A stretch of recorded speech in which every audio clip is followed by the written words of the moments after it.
I'm going to talk about some practice and learning strategies um, for learning music, and in particular in conjunction with learning bowings. Um, this applies to any music that you learn, but right now I'm talking about the chorus from Judas Maccabaeus that's in the George Vance Volume 2 book. So as far as kind of figure out some of the motions that you're going to be doing, for example, in measure 7 we have this figure,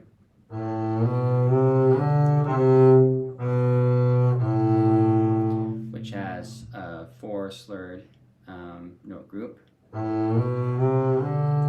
which you're playing 1, 2, 4, and then touching the D harmonic with 3. So you could just practice that for a minute. Do that a few times until you feel comfortable. You get it to sound clearly. And then a good way to build from this is just to add a note at a time. So to add a note to that would be just to play the C that comes after it. And with that C comes a change in bow direction. We start with a pull stroke, down bow, and then we change to a push stroke on that C. So I would practice that a few times just to kind of get a handle on that.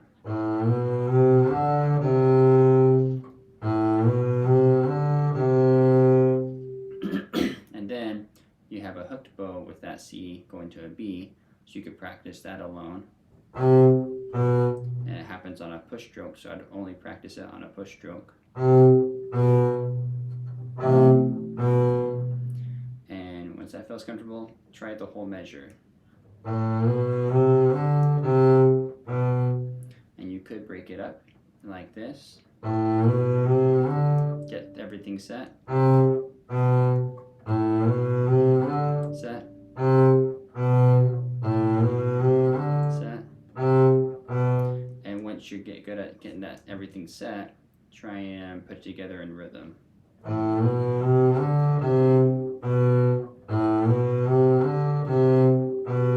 And this way you can kind of loop it until it really feels comfortable and you're confident with it. You can eventually add the cadential note, the A that comes after. You can loop that if you want.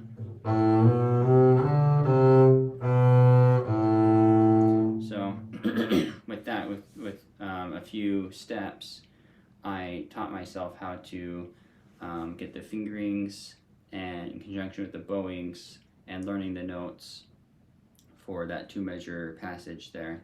And now, because I've really worked at it in that strategic way, it's easy for me to just put that in with what comes before it. If I start at the beginning, I'm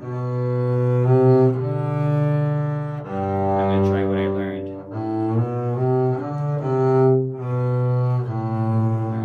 Alright, if you notice something doesn't quite work out, identify what it is and then break it down a little bit more, work it through it again. Eventually you'll get it so you're very confident with it, and it feels easier than what it did before. So that's you can take that and do the same kind of process with measure 9.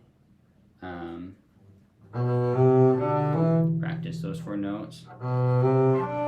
Depending on how difficult it is for you, you can practice that change in string, and then add the next note.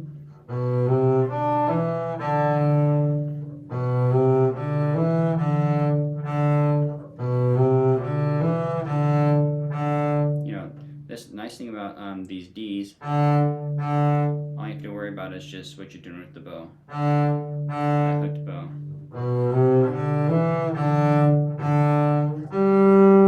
So I'm just building, and you can repeat a particular stage as often as you need to get it down. If you need to do that 5 times and then you feel comfortable, then do that 5 times. But once you kind of get one little section down, add a note to it, repeat that a few times, then add another note.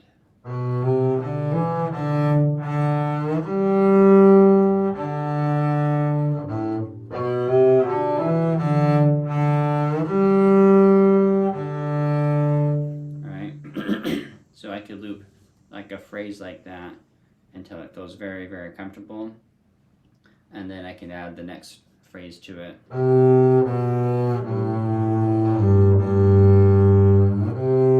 Even make that. So kind of grouping out phrases and stuff is a good way to kind of just decide, I'm going to practice this section and get really comfortable with that. And then I'm going to combine it with this other section, see if I can do those two sections together. Eventually, if you keep combining sections that you've learned and gotten comfortable with, you're going to be playing the whole piece together of all these little sections you've worked on. So that's my advice for our practice strategy.